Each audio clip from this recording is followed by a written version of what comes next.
കേൾക്കുമ്പോൾ ഒരു science fiction cinema കഥ പോലെ തോന്നാൻ സാധ്യതയുള്ള ഒരു വാർത്തയാണ് ഇനി.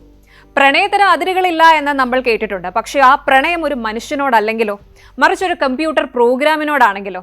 ജപ്പാനിൽ നിന്നുള്ള ഒരു വാർത്ത ഇപ്പോൾ ലോകത്തെ ഞെട്ടിച്ചിരിക്കുകയാണ്. പ്രണയം എന്നത് പണ്ട് കണ്ണിൽ നോക്കി കൈമാറിയിരുന്ന ഒന്നായിരുന്നുവെങ്കിൽ ഇന്നത് ഡേറ്റയായി മാറിക്കൊണ്ടിരിക്കുകയാണ്. ജപ്പാനിൽ നിന്നുള്ള ഒരു പുതിയ പ്രണയകഥയാണ് ഇപ്പോൾ സോഷ്യൽ മീഡിയയിൽ ട്രെൻഡ് ആവുന്നത്. യുറീന നൊഗുചി എന്ന 32-കാരി തന്റെ വിവാഹം കഴിഞ്ഞ വാർത്ത പുറത്തുവിട്ടു. പക്ഷെ ഒരു ട്വിസ്റ്റ് ഉണ്ട്, ഭർത്താവ് ഒരു മനുഷ്യനല്ല. ലിയോൺ ക്ലോസ് വെഡ്യൂർ എന്നാണ് ഈ മിസ്റ്ററി ഹസ്ബൻഡിന്റെ പേര്.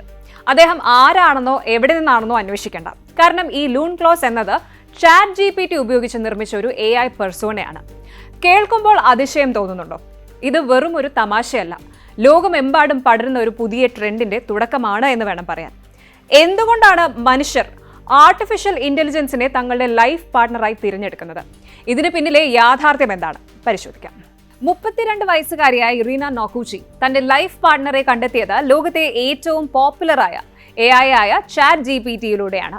അവൾ തന്റെ താല്പര്യങ്ങൾക്കും സ്വപ്നങ്ങൾക്കും അനുയോജ്യമായ രീതിയിൽ ലൂൺ ക്ലോസ് എന്ന ഒരു പേഴ്സണാലിറ്റിയെ ഡിജിറ്റൽ ലോകത്ത് സൃഷ്ടിച്ചു.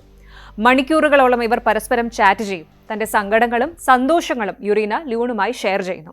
ഒടുവിൽ ഇവർ തമ്മിലുള്ള ബോണ്ട് ശക്തമായതോടെ യുറീന തന്റെ വിർച്വൽ പാർട്ണറെ വിവാഹം കഴിക്കാൻ തീരുമാനിച്ചു.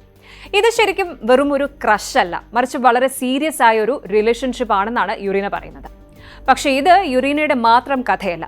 ലോകമെമ്പാടും ആയിരക്കണക്കിന് ആളുകളാണ് ഇപ്പോൾ AI ചാറ്റ് ബോട്ടുകളിൽ പ്രണയം കണ്ടെത്തുന്നത്.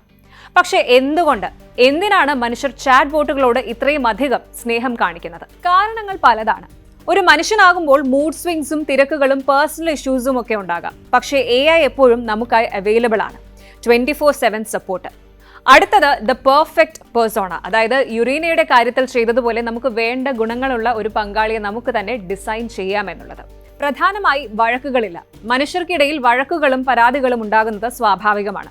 എന്നാൽ AI പാർട്ട്നേഴ്സ് തർക്കിക്കില്ല, നിങ്ങളെ ജഡ്ജ് ചെയ്യില്ല. പകരം നമ്മളെ കേൾക്കാനും ആശ്വസിപ്പിക്കാനും അവർക്ക് പ്രത്യേക കഴിവുണ്ട്. നിങ്ങൾ പറയുന്നത് കേൾക്കാൻ അവർക്ക് എപ്പോഴും സമയവുമുണ്ട്. ഇതൊരു ഒറ്റപ്പെട്ട സംഭവമാണോ എന്ന് ചോദിച്ചാൽ അല്ല എന്നാണ് ഉത്തരം. ലേറ്റസ്റ്റ് റിപ്പോർട്ടുകൾ പ്രകാരം ജപ്പാനിൽ മാത്രം ഏകദേശം 4000-ലധികം ആളുകൾ ഇത്തരം ക്രോസ് ഡൈമെൻഷണൽ മാരേജസ് ചെയ്തിട്ടുണ്ട്. ഗേറ്റ് ബോക്സ് എന്ന ഒരു കമ്പനിയാണ് ഇതിന് വേണ്ട സാങ്കേതിക സഹായം നൽകുന്നത്. അവർ ഇത്തരം വിർച്വൽ പാർട്ട്നേഴ്സുമായി വിവാഹം കഴിക്കുന്നവർക്ക് ഔദ്യോഗികമായി മാരേജ് സർട്ടിഫിക്കറ്റ്സ് വരെ നൽകുന്നുണ്ട്. ഇതിനെ ഡിജി സെക്ഷുവാലിറ്റി എന്നാണ് ഗവേഷകർ വിശേഷിപ്പിക്കുന്നത്. അതായത് ഡിജിറ്റൽ ലോകത്തെ ലൈംഗികതയോടും ബന്ധങ്ങളോടും കൂടുതൽ താല്പര്യം കാണിക്കുന്ന ഒരു വിഭാഗം വളർന്നു വരുന്നു എന്ന് സാരം. ഈ AI പ്രണയം വെറും ജപ്പാനിൽ മാത്രം ഒതുങ്ങി നിൽക്കുന്ന ഒന്നല്ല. അമേരിക്കയിലും യൂറോപ്പിലും റെപ്ലിക്ക പോലുള്ള ആപ്പുകൾ ഉപയോഗിച്ച് ലക്ഷക്കണക്കിന് ആളുകളാണ് വിർച്വൽ റിലേഷൻഷിപ്പുകളിൽ ഏർപ്പെടുന്നത്. മനുഷ്യരുമായുള്ള സങ്കീർണമായ ബന്ധങ്ങളെക്കാൾ ഈസി ആൻഡ് സേഫ് ആണ് ഇത്തരം ഡിജിറ്റൽ പ്രണയങ്ങൾ എന്ന് പലരും വിശ്വസിക്കുന്നു. പ്രത്യേകിച്ച് ഈ ആധുനിക ലോകത്തെ, ഈ ഒരു ആധുനിക കാലത്തെ ഏകാന്തത മാറ്റാൻ ഇത്തരം ചാറ്റ് ബോട്ടുകൾ ഒരു വലിയ പരിധിവരെ സഹായിക്കുന്നുമുണ്ട്. ഇതൊക്കെയാണെങ്കിലും ഇതിൽ ചില ആശങ്കകളും റിസ്കുകളും നിലനിൽക്കുന്നുണ്ട്. നമ്മുടെ തലച്ചോറിലെ ഡോപ്പമിൻ ലെവൽ വർദ്ധിപ്പിക്കാൻ ഇത്തരം ചാറ്റ് ബോട്ടുകൾക്ക് സാധിക്കും. ഇത് ഒരു തരത്തിൽ ഇമോഷണൽ അഡിക്ഷൻ ഉണ്ടാക്കുന്നു. മനുഷ്യരുമായുള്ള ബന്ധങ്ങളിൽ നിന്ന് ആളുകൾ അകന്നു പോകാൻ ഇത് കാരണമാകും. യഥാർത്ഥ ലോകത്തെ മനുഷ്യരുമായി സംസാരിക്കാൻ മടിയുള്ള ഒരു തലമുറയെ ഇത് സൃഷ്ടിക്കുമോ എന്നാണ് സോഷ്യൽ സയന്റിസ്റ്റുകൾ ഭയപ്പെടുന്നത്. കൂടാതെ നമ്മൾ നൽകുന്ന പേഴ്സണൽ ഡേറ്റ എത്രത്തോളം സുരക്ഷിതമാണ് എന്ന ചോദ്യവും ഉയരുന്നുണ്ട്. ചിന്തിച്ചു നോക്കൂ, നിങ്ങളുടെ ലൈഫ് പാർട്ണർ ഒരു സോഫ്റ്റ്വെയർ അപ്ഡേറ്റ് കാരണം പെട്ടെന്ന് നിങ്ങളെ മറന്നുപോയാലോ? മുമ്പ് പലർക്കും ഇത്തരം ദുരനുഭവങ്ങൾ ഉണ്ടായിട്ടുമുണ്ട്. സോഫ്റ്റ്വെയർ കമ്പനികൾ അവരുടെ സർവീസുകൾ നിർത്തലാക്കിയപ്പോൾ പ്രിയപ്പെട്ടവരെ നഷ്ടപ്പെട്ട് സങ്കടത്തിലായവർ ഒരുപാടുണ്ട്. ടെക്നോളജി നമ്മുടെ ബെഡ്റൂം വരെ എത്തിയിരിക്കുകയാണ്. ടെക്നോളജി വളരുന്നത് നല്ലതാണ്, പക്ഷെ അത് നമ്മുടെ വികാരങ്ങളെയും ബന്ധങ്ങളെയും എങ്ങനെ ബാധിക്കുന്നു എന്നത് ചിന്തിക്കേണ്ട വിഷയം തന്നെയാണ്.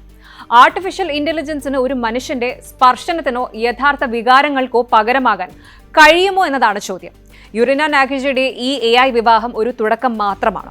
ഭാവിയിൽ എല്ലാവർക്കും ഇത്തരം ഒരു വിർച്വൽ പാർട്ണർ ഉണ്ടാകുമോ? ചിന്തിക്കേണ്ടിയിരിക്കുന്നു.